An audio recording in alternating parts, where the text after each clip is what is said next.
시간도 의의 말씀을 듣습니다. 종의 입술을 열어서 성령의 감동을 따라 기록하여 주신 그 말씀을 드러낼 때 우리 모두가 그리스도의 마음을 알게 도와 주시옵소서.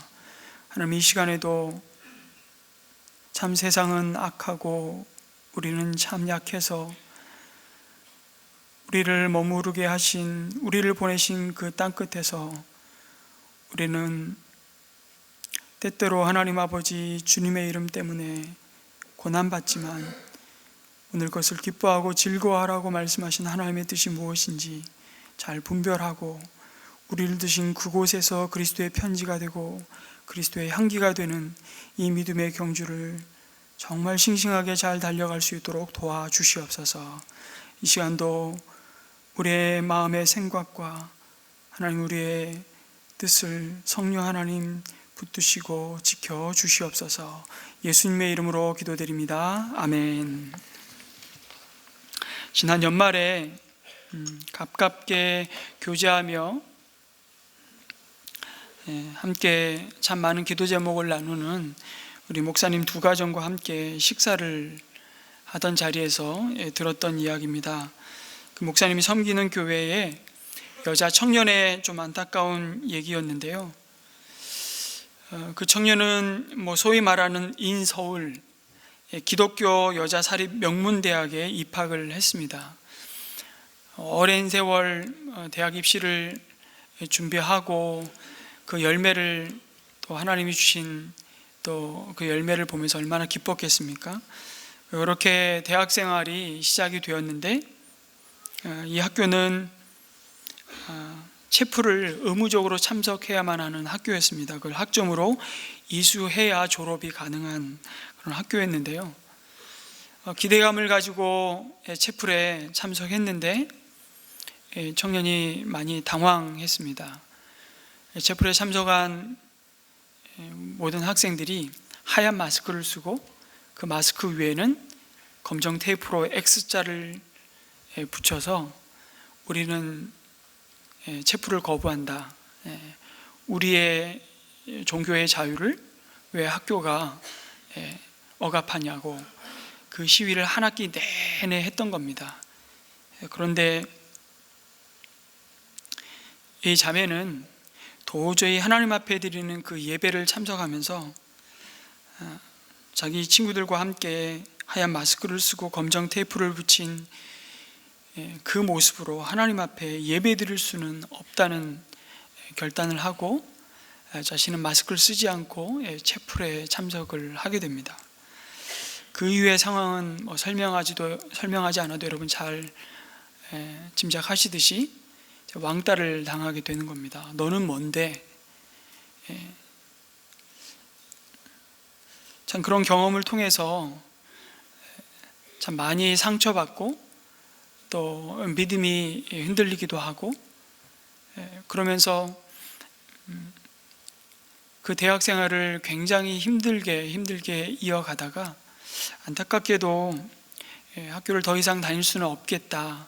그래서 학교에 자퇴서를 제출했다는 이야기를 우리 목사님이 좀 나눠주시면서 특별히 우리 믿음의 세대가 대학을 입학하고 나서 그들의 믿음을 지켜간다는 것이 얼마나 큰 시험이고 유혹이고 고난인지를 정말 뼈저리게 경험한다고, 그러면서 정말 우리 대학생들 응원하고 그들을 위해 기도해야 된다고 이렇게 말씀을 나누는 것이었습니다. 그 얘기를 함께 듣던 한 목사님은 서울에 또 이름만 대면 아는 기독교 대학에서 교목을 하고 있는 사역자였습니다.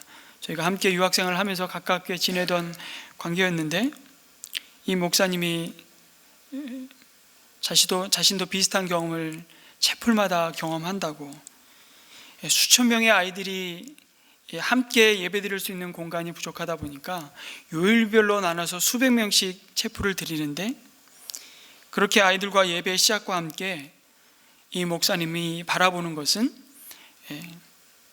학생들의 얼굴과 그 눈빛이 아니고 머리밖에 안 보인답니다.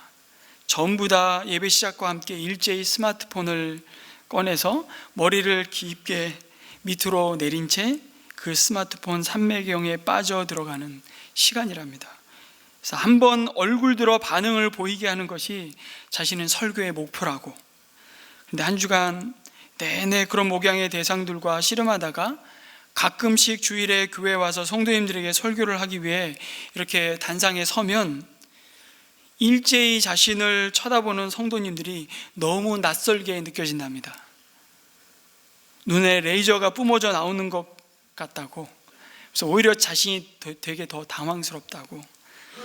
웃어야 할지 울어야 할지 모르는 그런 매일매일의 영적 전쟁을 하고 있는 그 목회 현장, 교회와는 사뭇 너무나 다른 그 분위기 속에서 이 두 분의 목회 현장들을 이야기를 나누면서 오늘 우리는 복음을 거부하는 또 다른 종류의 고난을 경험하고 있다는 생각을 하게 되었습니다. 오늘 주님의 백성들이 누릴 팔복의 이 마지막 말씀을 나누면서 여러분, 신앙의 자유를 누리고 마음껏 주님을 예배할 수 있는 이 시대 속에 있는 우리들에게 어쩌면 이 마지막 팔복의 말씀만큼 부담이 되는 말씀은 없을 겁니다. 이 복만큼 우리의 실제적인 믿음의 삶과 동떨어진 말씀이 또 있을까, 그런 생각을 하게 됩니다. 박해와 같은 고난, 더더군다나 의를 인하여 받는 핍박은 우리의 신앙생활에 피부로 와닿기 어려운 메시지입니다. 그러나 성도들이 겪는 핍박의 형태들이 시대마다 또 개인마다 우리가 처한 환경마다 우리가 서 있는 위치에 따라서 너무나 다양한 형태로 나타나기에 이 말씀의 의미를 좀 더 신중하게 묵상할 필요가 있습니다. 뿐만 아니라 우리가 당하는 핍박이 정말 의를 위한 의로움 때문에 겪는 고난인지를 깊이 묵상해 봐야 합니다. 박해를 받는 자가 복이 있다고 말하는 이 8번째 주님의 말씀은 이 세상의 가치와 눈으로 볼 때 가장 회개한 궤변처럼 들립니다. 박해는 결코 즐겁고 유쾌할 수 없는 자리에 처해지는 것이기 때문이죠.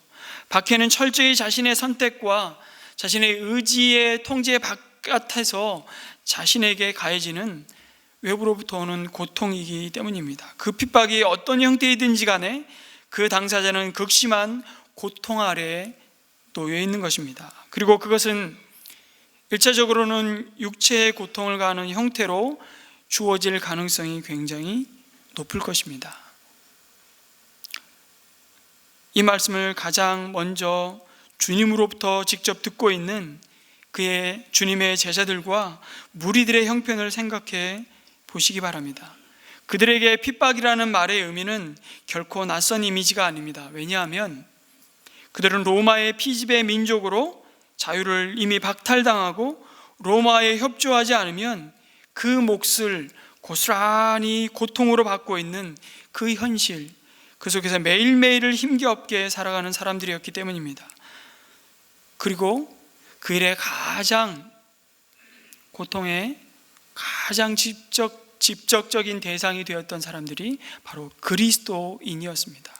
살아있는 신 로마의 황제에 절할 수 없었던 그들은 곧 그 핍박의 대상자가 되고 맙니다. 거기에서 로마의 권력을 향해 조금이라도 저항하면 그 대가는 십자가라는 무서운 죽음의 형틀로 주어졌습니다. 십자가 위에서 처참하게 새들에 의해 그의 몸이 쪼이면서 아주 서서히 죽어가는 고통이 기다리고 있었을 뿐입니다. 때로는 팔레스타인 그 먼지 날리는 도로를 따라 요세포스의 기록에 의하면 한 번에 2,000명 가까이 십자가형을 로마는 집행하곤 했습니다. 여러분, 십자가의 형틀은 그 당사자만이 고통받는 것으로 끝나지 않았습니다. 그와 관련된 한 가문이 철저하게 파괴되어지는 것입니다.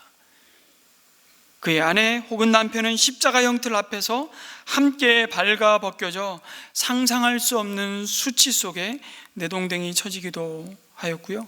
자식들은 종으로 팔려가는 것이 그들이 바랄 수 있는 가장 큰 자비였습니다.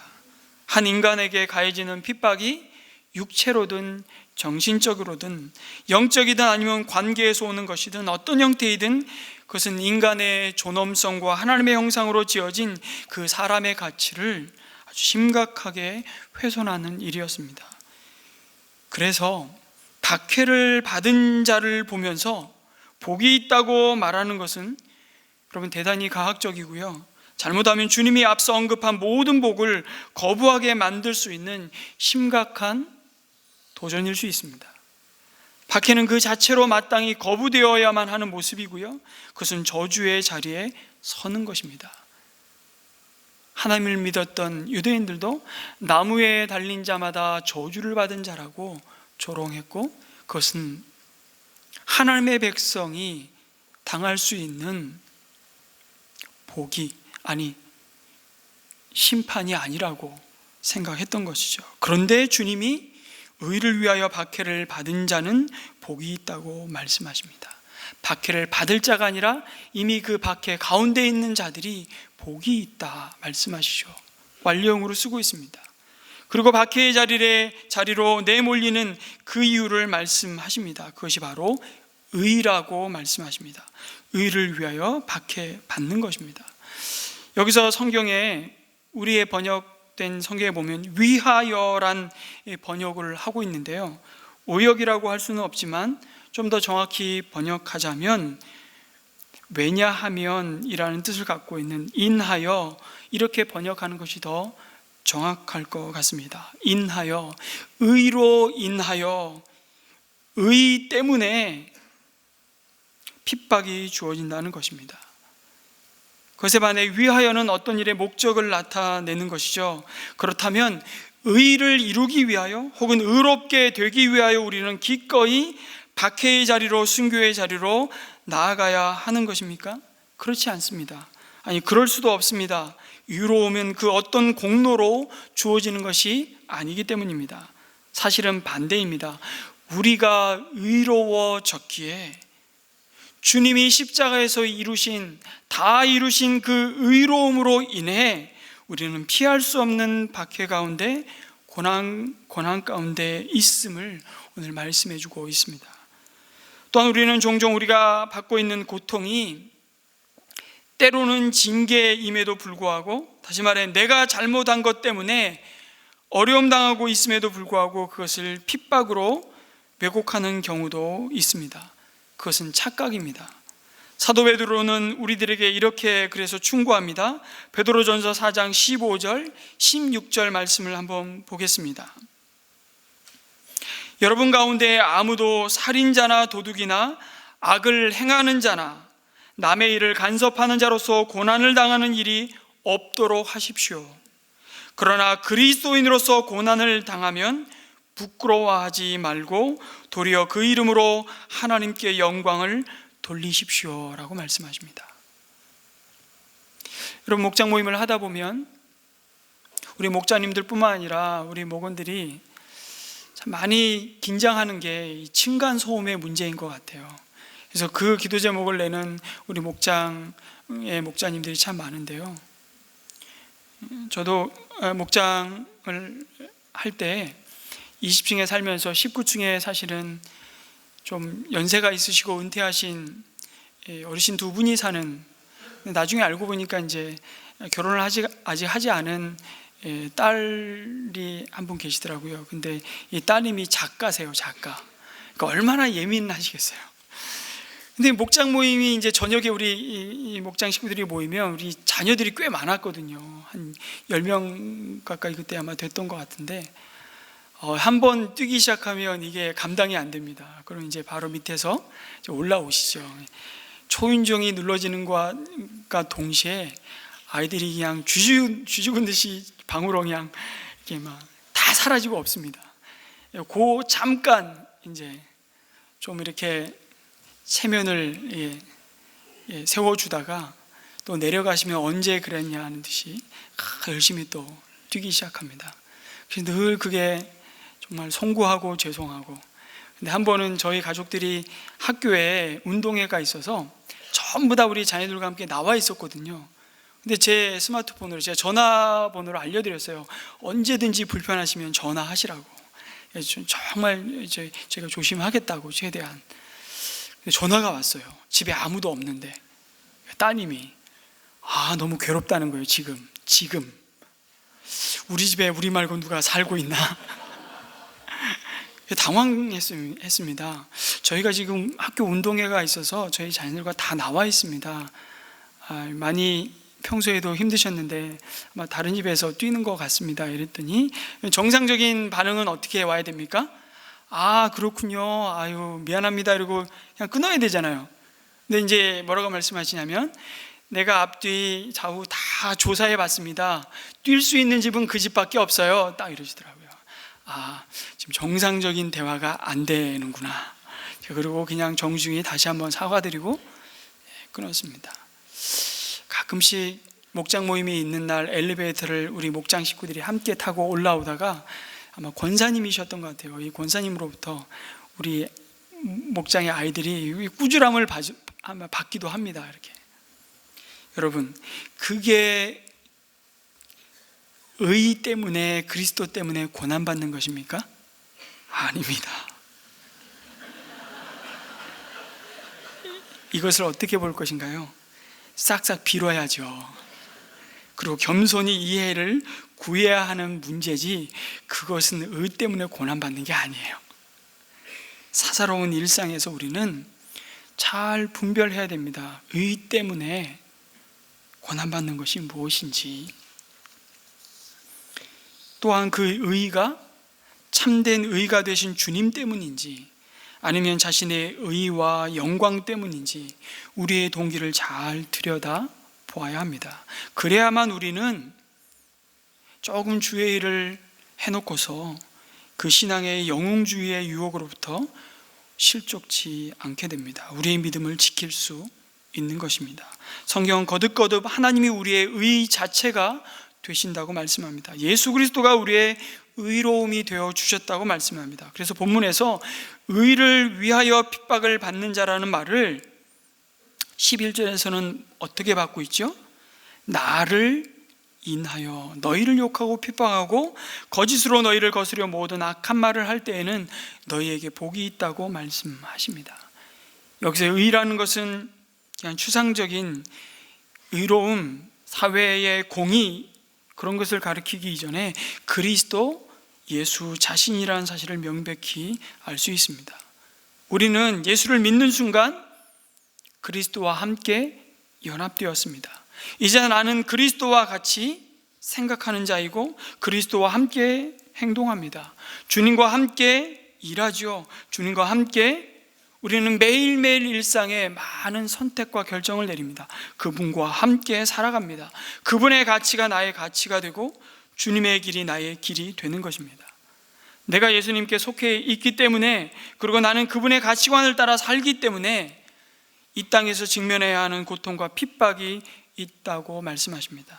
이것은 거의 필연적인 것이라고 할 수 있습니다. 왜냐하면 세상의 가치관과 그리스도께 속한 가치관은 충돌할 수밖에 없기 때문입니다. 세상이 예수를 십자가에 못 박았는데 이 세상에서 그 예수를 따라다니는 제자들이 대접받기를 기대할 수 있을까요?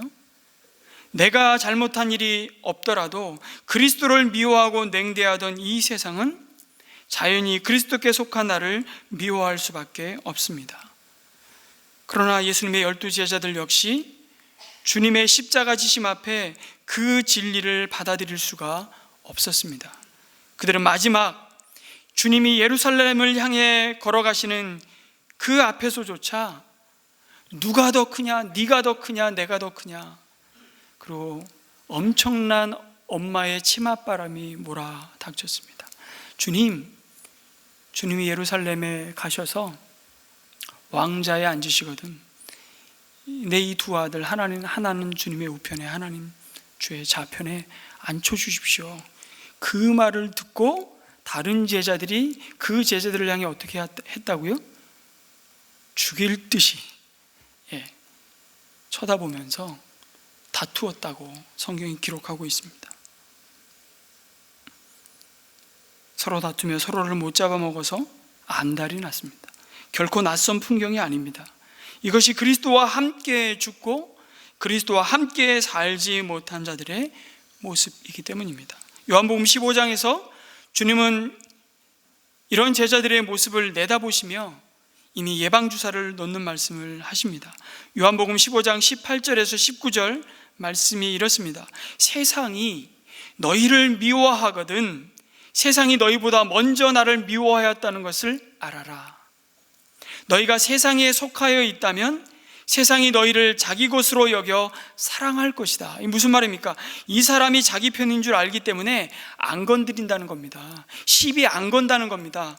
그러나 너희는 세상에 속하지 않았고 오히려 내가 너희를 세상에서 가려 뽑아냈으므로 세상이 너희를 미워하는 것이다. 여러분, 의를 위하여 박해를 받은 자가 누구입니까?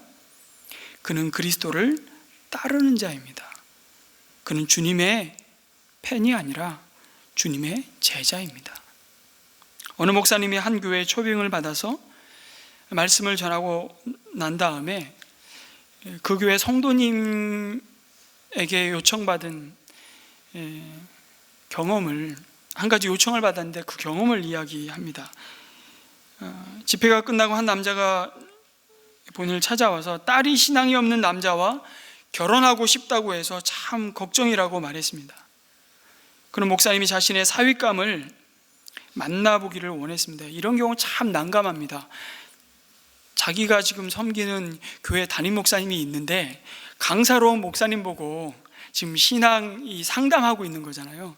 이 목사님이 굉장히 망설여졌는데 그래도 간청을 하길래 한번 만나보겠다고 연락처를 받게 되었습니다. 그 젊은이의. 그걸 받아 놓고 숙소로 돌아와서 그 청년에게 반신반의하며 전화를 걸었답니다. 자기 신분을 밝히고 자기가 내일 집회 끝나고 집으로 돌아가기 전에 잠시 만나서 점심 식사를 나누고 싶다고 제안을 했습니다. 그러자 정말 뜻밖에도 그가 그 초대를 받아들였답니다. 목사와 무신론자의 점심 식사가 생긴 겁니다. 어색하기만 할 것 같았지만 근데 의외로 만나자마자 정말 죽이 맞았답니다. 몇 시간이나 이런저런 이야기를 나누다가 그의 사연을 다 듣고 난 뒤에 하나님께서 지금 이 청년에게 복음을 전하지 않으면 내가 다시는 이 청년을 만날 기회가 없을 것 같다는 갈급한 마음을 주셔서 원색적인 복음을 전했답니다.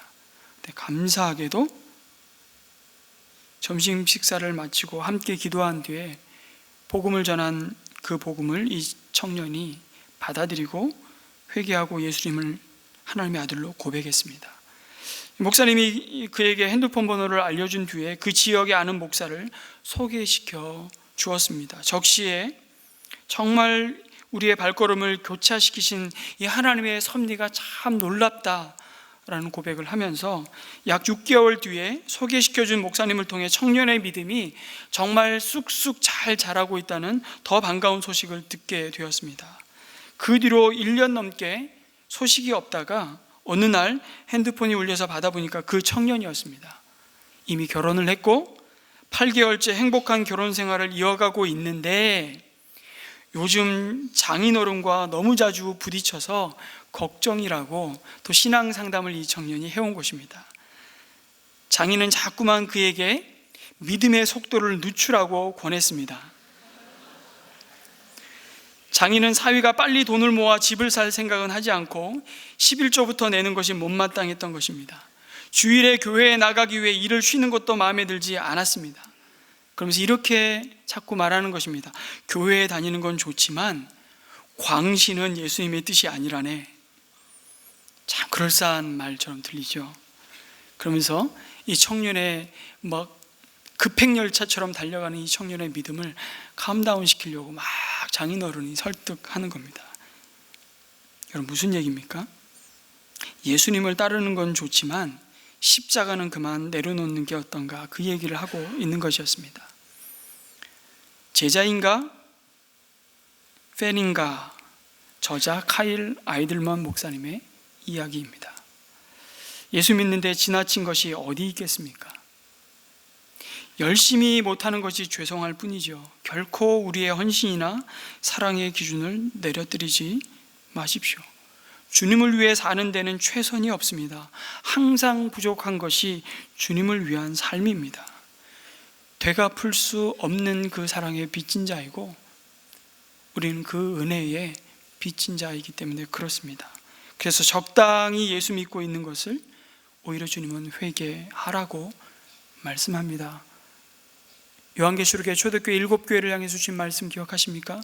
너희가 뜨겁지도 아니하고 차갑지도 아니하여 미지근할 때 내가 토하여 내리라고 너희를 그 촛대로 옮기시겠다고 말씀하십니다. 여러분은 예수님을 따라가는 제자입니까? 아니면 팬입니까? 아이들모 목사님이 내가 제자인지 팬인지 구별하는 증상 몇 가지를 언급하면서 이렇게 말씀하더라고요. 팬은 단순한 열광을 진정한 헌신으로 착각합니다.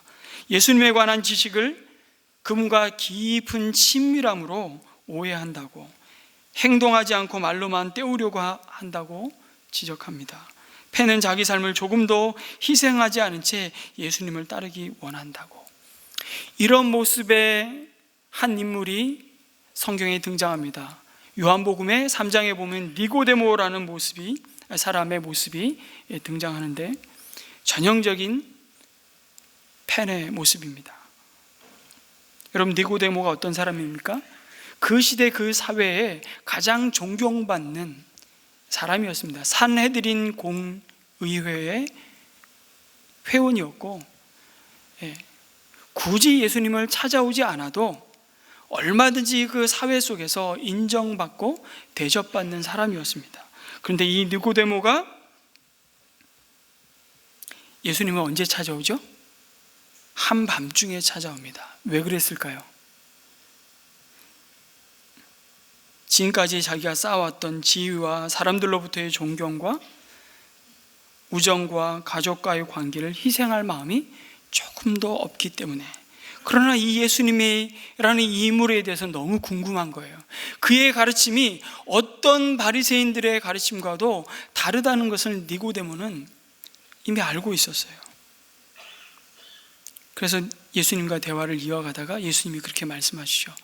니고데모야, 내가 거듭나지 않으면 결단코 천국에 들어갈 수 없다.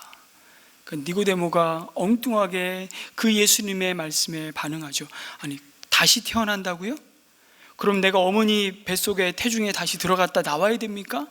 이렇게 엉뚱하게 대답하니까 예수님이 네가 율법을 가르치는 자임에도 불구하고 이 말이 무슨 뜻인지를 아직도 모르는구나 책망하시죠.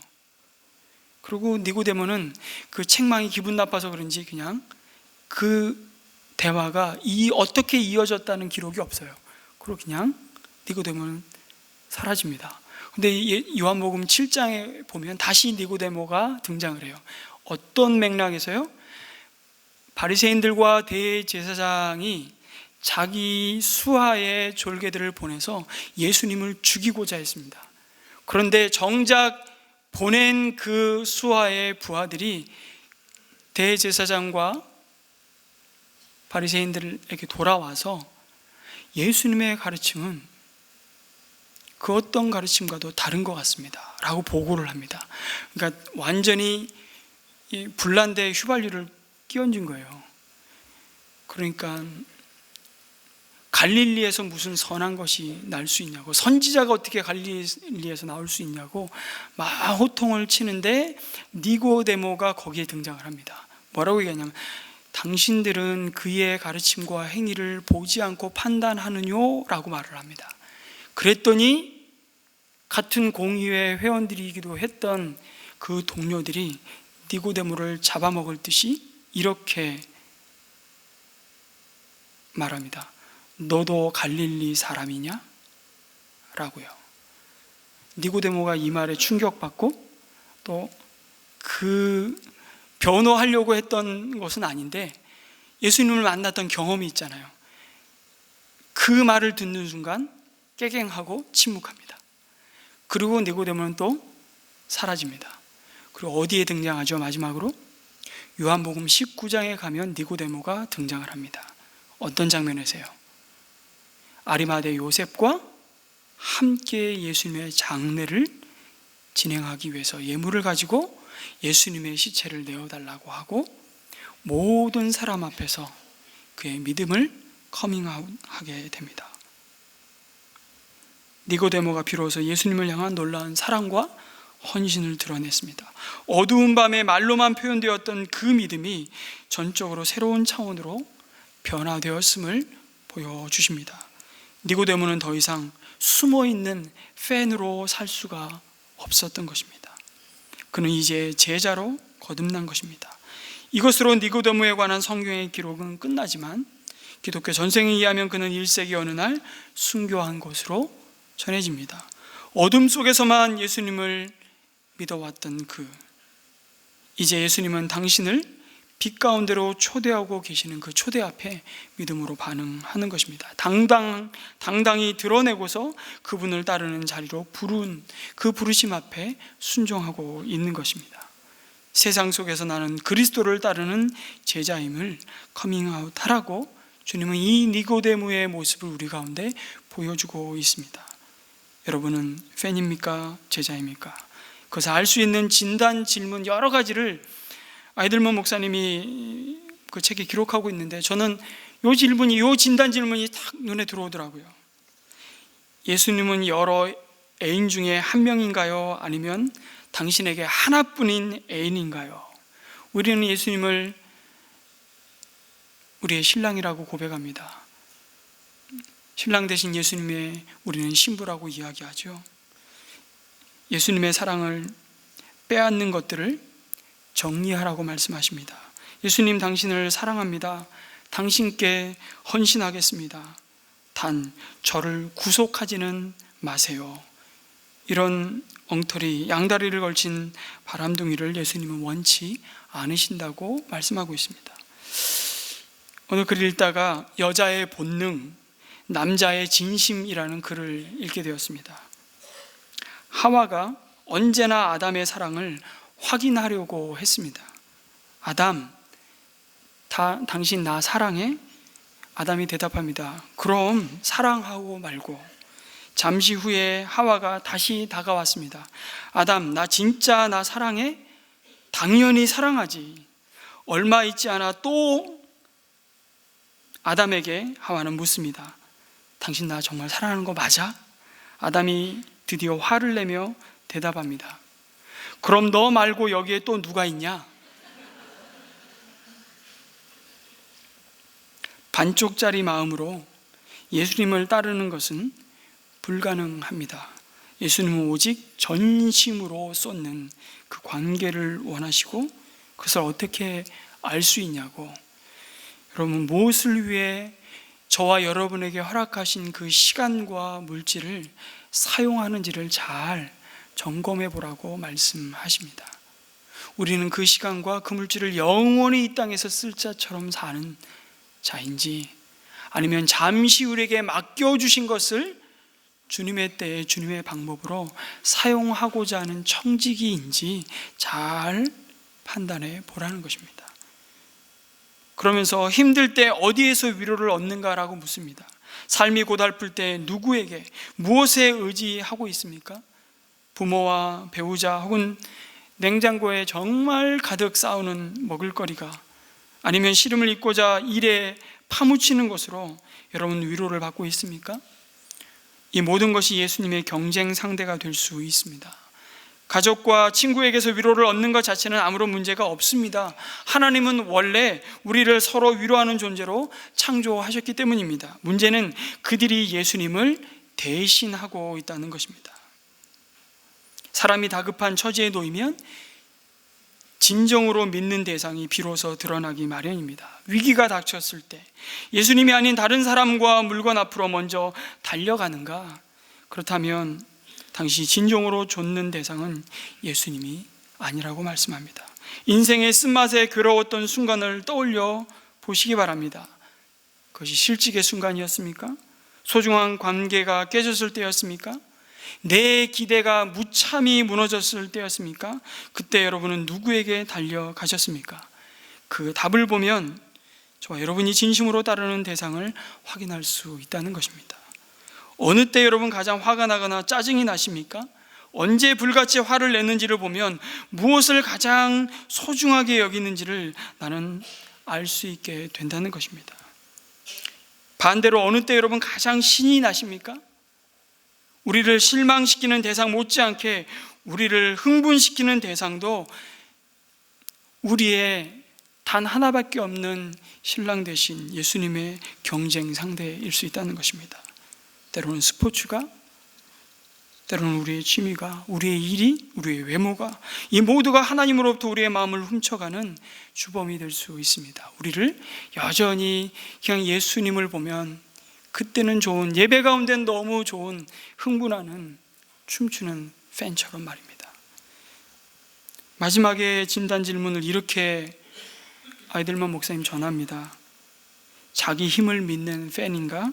성령 충만한 제자인가? 여러분, 제자는 성령의 능력 없이는 이 인생의 고난과 이 난간을 헤쳐나갈 수 없다는 사실을 깨달은 자입니다. 팬은 자기 힘으로 예수님을 따르려고 하지만 결국 제자는 성령의 능력을 의지합니다. 그래서 여러분, 성령 충만은 갈등 충만입니다. 뭐라고요?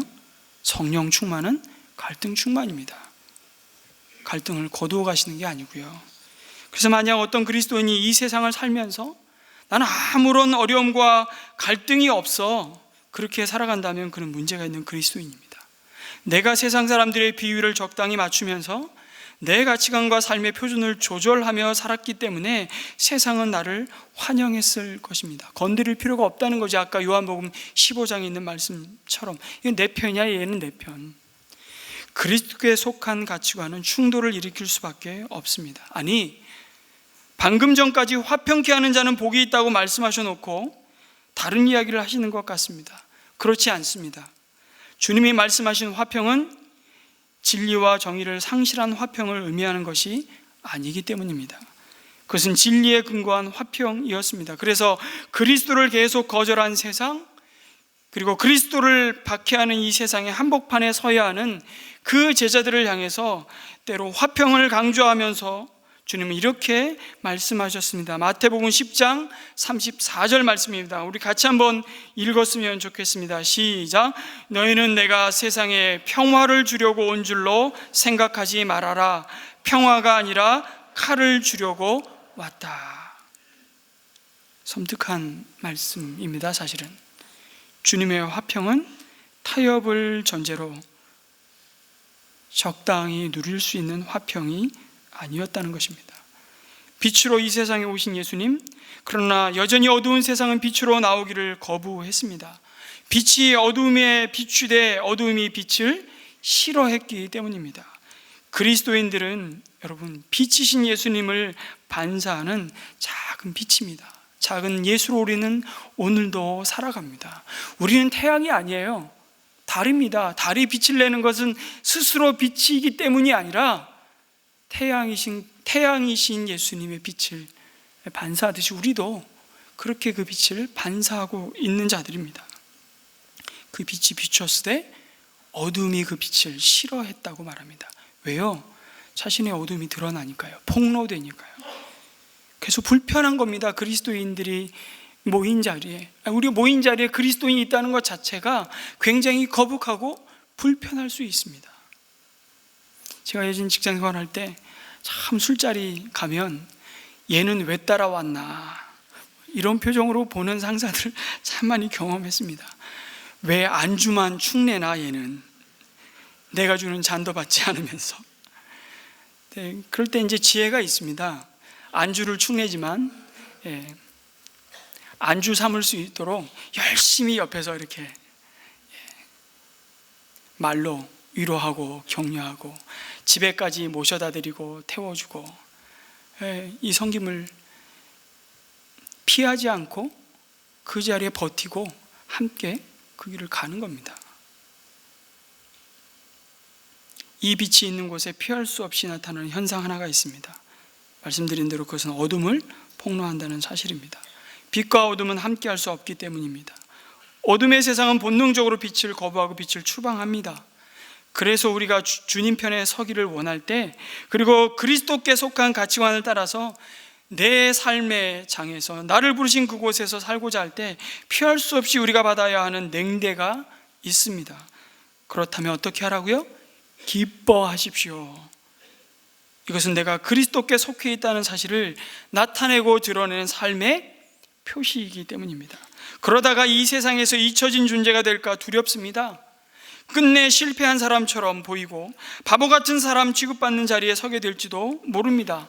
그렇더라도 악을 악하다 말하고 선을 선하다 증거하는 자리를 도망가지 말라고 주님은 말씀하십니다. 그러다가 왕따 될까 두렵습니까? 그러나 왕따의 또 다른 거룩한 신분을 기억하시기 바랍니다. 왕따는 왕 대신 하나님을 위해 따로 구별된 백성입니다. 왕따예요, 왕따. 이것이 의에 줄이고 목마른 자의 선택입니다. 진리의 빛으로 불의를 드러내야 된다면 그렇게 하십시오. 하늘의 상이 클 것입니다. 사도 바울은 이렇게 말합니다. 옥중서신이라고 말하는 그의 인생 말년에 쓴 서신서에 특별히 이런 부분들을 더 강조하고 있습니다. 빌립보서 1장 29절에 이렇게 말씀합니다. 하나님께서는 여러분에게 그리스도를 위한 특권, 즉 그리스도를 믿는 것뿐만 아니라 또한 그리스도를 위하여 고난을 받는 특권도 주셨습니다. 여러분, 그리스도 때문에 그리스도를 위해 고난받는 것이 특권이라는 거예요. 내가 고난받고 싶어서 고난받을 수 있는 인생은 없습니다. 순교는 아무나 못합니다. 내가 하고 싶다 그래서 순교할 수 있는 게 아닙니다. 그의 영적인 아들인, 그리고 에베소 교회를 목회해야 되는 디모데에게 바울의 유언과도 같은 마지막 서신, 그의 인생의 마지막에 썼던 서신에 디모데후서 3장 12절에 이렇게 또한 말씀합니다. 같이 읽습니다. 시작. 그리스도 예수 안에서 경건하게 살려고 하는 사람은 모두 박해를 받을 것입니다. 이런 고난 가운데 주님은 그의 제자들이 기뻐하고 즐거워하라고 말씀하십니다. 언뜻 들으면 병 주고 약 주는 것이 아니라 병 주고 또 병 주는 것 같습니다. 깐데 또 까시는 것 같습니다. 그걸 격려와 위로라고 하시는 건지. 그런데 여러분, 왜 고난 속에서 기뻐하고 즐거워하라고 하실까요? 다른 이유가 아닙니다. 내가 예수님을 위해 박해를 받고 있다는 뜻은요, 내가 바로 진짜 그리스도인이라는 가장 확실한 증거 중에 하나이기 때문입니다. 구약시대 선지자와 같이 나도 바로 하나님의 택하신 사람이라는 분명한 증거이기 때문입니다. 내가 바로 예수님과 연합된 사람이 되었다는 증거이기 때문입니다. 내가 예수님을 닮은 사람이 되었다는 증거이기 때문입니다. 이보다 더 기쁜 것이 어디 있겠습니까? 사실 여러분, 우리가 지난 한 주간 내내 살펴보았던 이 팔복은요, 결국 예수님의 성품이고 그것은 예수님을 닮아가는 하늘의 복인 것입니다. 이 박해 가운데 기뻐하고 즐거워할 수 있는 이유는 하늘에서 그들을 향한 상이 어떻기 때문에요?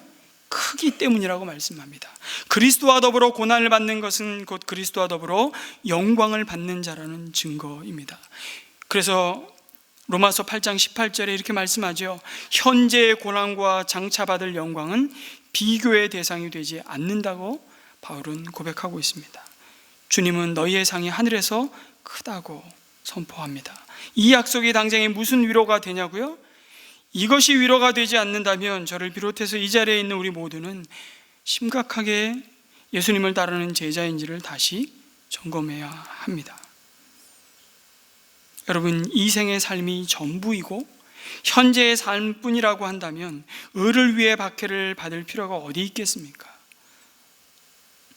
태양을 본 사람은 여러분 촛불에 현혹되지 않듯이 영원을 맛본 사람은 세상의 것에 결코 만족할 수 없고 만족하지 않습니다. 단지 세상의 것들이 필요해서 우리는 소유하고 또 하나님 그 세상의 것들을 우리 가운데 채우시고 그것을 이용하고 있을 뿐이지 그것을 목적으로 사는 자들이 아니기 때문입니다. 우리가 하늘의 상이 있음을 바라보고 하늘의 시민임을 확신할 때 우리는 어떤 고난과 좌절 앞에서 두려워하거나 낙심하지 않고 오히려 기뻐하고 즐거워할 수 있을 것입니다. 그리고 여러분, 마지막으로 우리가 예수님 때문에 고난받을 때 우리만, 나 혼자만 이렇게 고난당하고 박해받는 것이 아님을 기억하셔야 됩니다. 이것은 성도들인 우리에게 엄청난 위로와 격려가 됩니다. 여러분, 그리스도 때문에 고난받는다면 그때 그 고난과 함께 위로자로 불러주신 믿음의 지체들이 있음을 기억하시고, 우리에 앞서 믿음의 선진들이 그 길을 걸어갔으되 그 사람들이 실패한 사람이 아니고 세상이 감당치 못할 믿음의 사람들이었다라고 말하는 히브리서 11장에 그 믿음의 스승들을 바라보시기 바랍니다. 그래서 그 믿음의 스승들을 히브리서 11장에 다 언급한 다음에 12장에서 이렇게 얘기하는 거예요. 그러므로 우리에게 구름같이 둘러싼 허다한 믿음의 증인들이 있으니 우리가 죄에 얽매이지 말자. 그리고 믿음의 주요 온전케 하시는 예수를 바라보자. 너희가 피곤하여 낙심치 않기 위하여 죄인들의 이같이 자기에게 거역한 자를 참으신 자를 생각하라고 히브리서 기자는 우리에게 권고해주고 있습니다. 우리 전에 있던 선지자들도 다 이같이 핍박 당했다고, 그러니 너무 서러워 말고 이상하게 여기지 말라고 말씀합니다. 아프리카 한 선교사님의 이야기입니다. 원주민들과 함께 강을 건너려고 할 때였습니다. 원주민들은 선교사님 가슴에 정말 큰 돌을 안겨주었습니다. 그리고 자기들도 무거운 돌을 머리에 이거나 가슴에 안고 강을 건너기 시작했습니다. 참 이상했습니다. 그러나 무거운 돌을 안고 강 중간쯤 갔을 때 선교사님은 그 이유를 확실히 알게 되었습니다. 강 중간쯤에는 급류가 흐르고 있기 때문에 만약 무거운 돌이 무게를 잡아주지 않았다면 강을 건너지 못하고 급류에 휩쓸려 죽을 수밖에 없었던 것입니다. 원주민들에게는 무거운 돌이 자신들을 살린다는 조상 대대로 내려오는 지혜가 있었습니다. 이 이야기를 통해서 우리에게 주시는 영적인 교훈이 무엇입니까? 우리가 예수님을 믿으면 모든 것이 잘 되어야 하는데 왜 믿을 때나 믿지 않을 때나 똑같이 어려움이 있느냐고 따질 필요가 없다는 것입니다. 하나님 없이 받는 고통은 자기 연약함과 허물과 죄로 인하여 받는 고통이기에 당연한 것이지만, 그래서 세상살이가 참 헛수고일 때가 많지만, 그러나 예수 그리스도 안에서 받는 고통은 인생의 짐이 아니라 우리를 살리는 것이기 때문이라고 말씀합니다. 그래서 우리는 우리에게 다가오는 핍박을 두려워하거나 나 예수의 제자다 커밍아웃 할 때 다가오는 그 냉대와 혹은 우리가 지불해야 할 믿음의 대가를 회피하지 않고 오히려 내 신앙이 성숙되는 기회라는 것을 알게 되는 은혜가 있기를 소망합니다. 내가 고난을 받음으로써 오히려 하늘의 상이 있음을 믿고 바라보고 기뻐하고 즐거워하는 모든 성도들이 되시기를 주님의 이름으로 축원합니다. 아멘.